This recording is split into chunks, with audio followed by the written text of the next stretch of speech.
Iușenis კუნთოვანი დისტროფიის მქონე პაციენტების ოჯახის წევრები ისევ კანცელარიის მიმდებარე ტერიტორიაზე არიან. ისინი ასევე გამოეხმაურნენ სარჯველაძის ვიზიტს სიაშველეს სახელობის კლინიკაში და იმ პროცესების დაძვრას, რომელიც უკავშირდება მულტიდისციპლინური გუნდის ჩამოყალიბებას. ამბობენ, რომ ეს არის მხოლოდ მცირედი ფრაგმენტი, რომლის გაუმჯობესებაც რა თქმა უნდა კარგია, თუმცა არ იქნება ეფექტური საჭირო მედიკამენტების საქართველოში შემოტანის გარეშე. ამბობენ, რომ მათი ბრძოლა და პროტესტი აუცილებლად მიმართული იქნება ბოლომდე იქით, სანამ არ მიისცემენ მათ შვილებს საჭირო მედიკამენტებს. ეს არის ძალიან მნიშვნელოვანი ყოველი მათგანისათვის. გარდა ამისა, ისინი ამბობენ იმასაც, რომ ბოლო პერიოდის განმავლობაში განსაკუთრებით ხშირად ჟღერდება ხოლმე პოზიციები იმასთან დაკავშირებით, თითქოს გამიჯნულია ერთმანეთისაგან რუსთაველის პროტესტი და მათი ბრძოლა შვილების გადასარჩენად.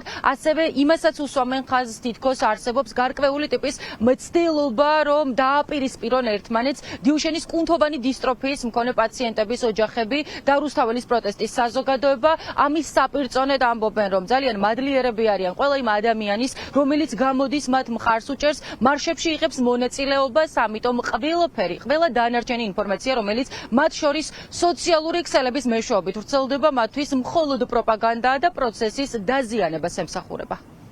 აქ 24 საათი ყოფნას და ეს გაგრძელდება მანამ სანამ ყველა მოთხოვნა არ დაკმაყოფილდება და მთავარი მოთხოვნა მაინც მედიკამენტებია. ძალიან მნიშვნელოვანია, რომ სამინისტრომ დაიწყოს ზრუნვა მულტიდისციპლინური გუნდის შექმნაზე, უკვე სათანადო კლინიკებით შეარჩია, თუ კლინიკა შეარჩია.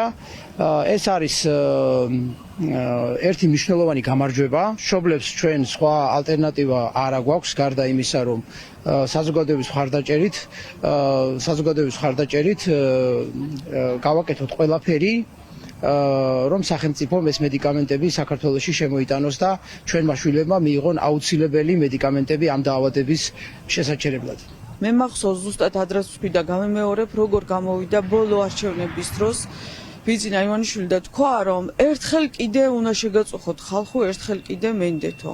ანუ აიღო ხო პასუხისმგებლობა თავისთავად. არავის არ ქონია არანაირი კომუნიკაცია. ჩვენ ისევ იმ ეტაპზე ვართ, რომ ვითხოვთ წამალს და ისინი ისევ იმ ეტაპზე არიან, რომ მხოლოდ ტრაფარეტული ფრაზებით გვეხმიანებიან ხან ტელეეკრანებიდან, ხან სოციალური ქსელებიდან.